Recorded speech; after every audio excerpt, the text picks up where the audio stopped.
Russian forces bombed a maternity and children's hospital on Wednesday in the key Ukrainian port city of Mariupol, where more than 400,000 people are stranded after an evacuation attempt was thwarted. Ukrainian President Volodymyr Zelenskyy shared video of what he described as the direct strike of Russian troops on the maternity hospital in Mariupol. He again demanded the skies be over Ukraine. People, children are under the wreckage. Atrocity. Zelenskyy tweeted, "How much longer will the world be an accomplice ignoring terror? Close the sky right now. Stop the killings. You have power but you seem to be losing humanity." Reuters also reported on Wednesday that Russian bombing destroyed a children's hospital in Mariupol, according to their city council. Russian forces were holding hostage more than 400,000 people by blocking humanitarian aid and evacuation from Mariupol, Ukrainian Foreign Affairs Minister Dmytro Kuleba tweeted earlier Wednesday. He claimed that nearly 3,000 newborn babies were in dire need of food and medicine. "I urge the world to act," he tweeted, "force Russia to stop its barbaric war on civilians and babies." Roman Hryshchuk, a member of Ukrainian Parliament, tweeted video showing the destroyed hospital and pleaded for NATO allied forces to send jets to the sky over Ukraine. 2 weeks into the invasion, the Russians have advanced deep along Ukraine's coastline in what could establish a land bridge to Crimea, which Moscow seized from Ukraine in 2014.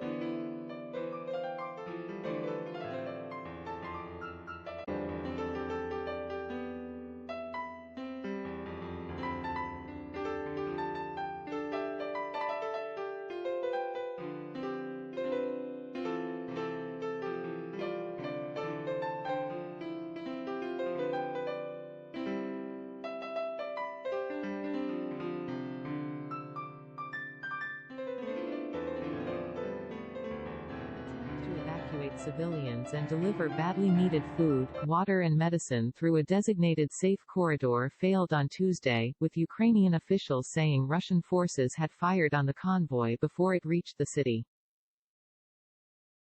The Russian military has denied firing on convoys and charged that the Ukrainian side is blocking evacuation efforts. Natalia Mudrenko, the highest-ranking woman at Ukraine's UN mission, told the Security Council that the people of Mariupol have been effectively taken hostage by the siege. Her voice shook with emotion as she described how a 6-year-old died shortly after her mother was killed by Russian shelling. She was alone in the last moments of her life, she said. Authorities in Mariupol plan to start digging mass graves for all the dead, though the number of casualties is unclear. The shelling has shattered buildings, and the city has no water, heat, working sewage systems or phone service. Theft has become widespread for food, clothes, even furniture, with locals referring to the practice as getting a discount. Some residents are reduced to scooping water from streams. Thousands of people were forced to shelter in basements and underground bunkers.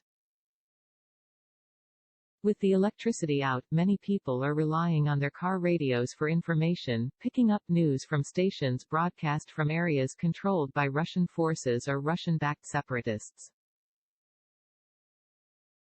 For days, as Moscow's forces have laid siege to Ukrainian cities, attempts to create corridors to safely evacuate civilians have stumbled amid continuing fighting and objections to the proposed routes. Ukraine has rejected Moscow's offers of corridors that lead civilians to Russia or its ally Belarus. Mariupol, said Ukrainian Deputy Prime Minister Irina Vereshchuk, is in a catastrophic situation.